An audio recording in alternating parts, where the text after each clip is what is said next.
Hi అండి, ఎలా ఉన్నారు అందరూ? నిన్న వినాయక చవితి ఎలా సెలబ్రేట్ చేసుకున్నారు? మేమైతే సూపర్గా సెలబ్రేట్ చేసుకున్నాం. సో ఫెస్టివల్ అయిపోయింది, ఇవాళ నిమజ్జనం చేసేయాలి. ఓకేనా? సో బయటేమో వర్షం పడుతుంది అండ్ మనకి నిమజ్జనం చేయడానికి కావాల్సిన కాలువలు అవి ఇవి అంటే కొంచెం దూరం వెళ్ళాలి. అంత దూరం ఎందుకులే అని చెప్పి నేను ఇంట్లోనే, ఎలాగో మట్టి వినాయకుడే కాబట్టి ఇంట్లోనే నిమజ్జనం చేద్దామని రెడీ అవుతున్నాను అనమాట. సో నేను ఈ మన వినాయకుడిని ఈరోజు ఎలా నిమజ్జనం చేస్తానో మీకు చూపిస్తాను, వచ్చేసేయండి.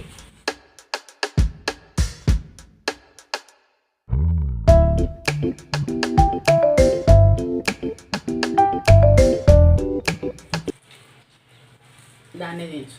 ఫస్ట్ ఈ వినాయకుడిని సో ఈ ప్లేట్లో పెట్టేసుకుందామండి. పైకి తీసుకెళ్ళి బకెట్లో నిమజ్జనం చేస్తాను అనమాట. ఇప్పుడు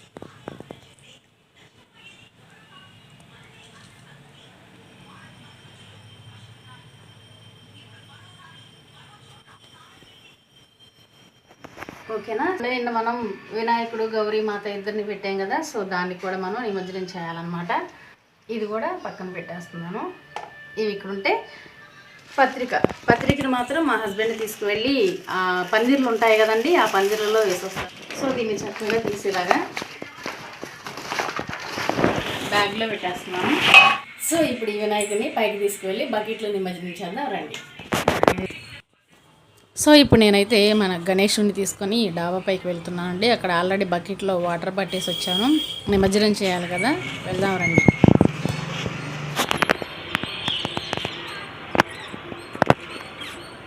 ఫస్ట్ నేనైతే పసుపుతో చేసినటువంటి వినాయకుడిని నిమజ్జనం చేస్తున్నానండి. ఆ బకెట్లో సగానికి నీళ్ళు ఉన్నాయన్నమాట. పసుపు కుంకుమ వేసేసాను, అది ఎక్కడో మిస్ అయిందా, క్లిప్ లేదు.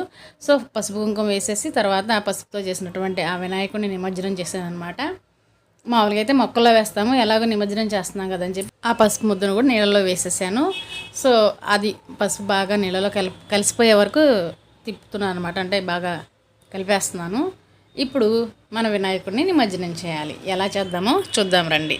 సో ఒక్కసారి ఆయన్ని మనస్ఫూర్తిగా తలుచుకుంటూ గణపతి బప్ప మోరియా, గణపతి బప్ప మోరియా, గణపతి బప్ప మోరియా. ఈ సంవత్సరం అందరూ మంచిగా ఎలాంటి ఇబ్బందులు లేకుండా సకల సుఖాలతో అష్టైశ్వర్యాలతో తొలతూగేలాగా అందరినీ ఆశీర్వదించే స్వామి అని ఒక్కసారి మనస్ఫూర్తిగా తలుచుకుంటున్నాను. మళ్ళీ నెక్స్ట్ ఇయర్ ఇలానే ఎలాంటి ఇబ్బందులు లేకుండా ఆయన్ని మనం ఆహ్వానించి పండుగ చేద్దాం. సరేనా ఫ్రెండ్స్? నేనైతే ఇప్పుడు మన గణేష్ని నిమజ్జనం చేసేస్తున్నాను. మీరు కూడా ఒకసారి చెప్పరు, జై బోలో గణేష్ మహారాజ్కి జై.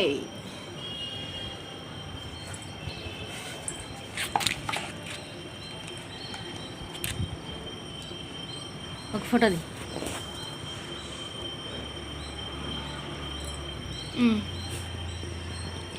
జై బోలో గణేష్ మహారాజ్ కి జై, జై బోలో గణేష్ మహారాజ్ కి జై, జై బోలో గణేష్ మహారాజ్ కి జై. ఆయన నిదానంగా నిమజ్జనం అయిపోతారండి ఆ నీళ్ళల్లో. తర్వాత ఆ నీళ్ళు ఏం చేయాలి, చక్కగా మన ఇంట్లో ఉన్నటువంటి మొక్కల్లో పోసుకుంటే మంచిదన్నమాట. చూస్తే మనం కాలువలోనో చెరువులోనో ఆ వినాయకుడిని నిమజ్జనం చేసినప్పుడు నిదానంగా ఆయన ఆ నీళ్ళల్లో కలిసిపోతారండి. కానీ బకెట్ కదా, అంత త్వరగా కరిగిపోరనమాట. మేము మార్నింగ్ 8:30కి నిమజ్జనం చేసాము. ఆఫ్టర్నూన్ 12-15 అప్రాక్సిమేట్గా ఆ టైంకి వెళ్ళి ఎలా ఉందో చూద్దామని వెళ్ళామండి. బట్ ఆ వినాయకుడు మాత్రం అలానే ఉన్నారు, కొంచెం కూడా కలిసిపోలేదన్నమాట.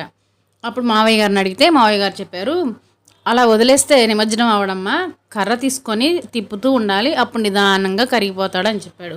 ఇంకెందుకు ఆలస్యం, ప్రాసెస్ అయితే స్టార్ట్ చేసాం. మా అమ్మాయి ఒక కర్ర తీసుకొని ఆ వినాయకుడి నిమజ్జనం చేసిందనమాట. ఒక 15 or 20 minutesకి కంప్లీట్గా నిమజ్జనం అయిపోయారు. అందరూ కాలువల్లో నిమజ్జనం చేసిన తర్వాత కొంతమంది విలేజ్ పిల్లలు, చిన్నపిల్లలు వెళ్ళి మట్టిలో ఉన్నటువంటి కాయిన్స్, మనం భగవంతుడు పెట్టిన కాయిన్స్ ఏరుకుంటూ ఉంటారు కదా, అలాగే మాకు కూడా నిమజ్జన సమయంలో 1 రూపీ కాయిన్ దొరికింది. నీదంటండి 1 రూపీ కాయిన్ కదా, అది ప్రసాదంగా భావించాము. ఆ తర్వాత ఆ వాటర్ని తీసుకెళ్ళి ఆ పైన డాబా పైన ఉన్నటువంటి పువ్వుల మొక్కల్లో పోసేసామన్నమాట. సో ఆ విధంగా ఈ సంవత్సరానికి మా నిమజ్జన కార్యక్రమం అయితే అయిపోయింది. ఎలా ఉందండి? మీరు కూడా ఇలానే నిమజ్జనం చేస్తారా, లేదా కాలువలో నిమజ్జనం చేశారా? ఏదైనా కానీ కొంచెం కామెంట్ చేయటం మాత్రం మర్చిపోవద్దండి. మా నిమజ్జనం నచ్చినట్లయితే లైక్ ఇవ్వండి వీడియోకి కూడా. సో ఈ సంవత్సరానికి ఆ బొజ్జ గణపయ్యకి బాయ్ బాయ్ చెప్పేద్దాం. మళ్ళీ నెక్స్ట్ ఇయర్కి ఆయన్ని వెల్కమ్ చెప్దాం. అప్పటి వరకు అందరినీ చల్లగా చూడాలి, అందరికీ మంచిగా విద్యాబుద్ధులను ఇవ్వాలని ఆయన్ని మరొక్కసారి స్మరించుకుంటూ జై బోలో గణేష్ మహారాజ్ కి జై, జై బోలో గణేష్ మహారాజ్ కి జై, జై బోలో గణేష్ మహారాజ్ కి జై. గణపతి పప్ప మోరియా, గణపతి పప్ప మోరియా. ఇంతేనండి మరి మా నిమజ్జనం. ఉంటాను, బాయ్.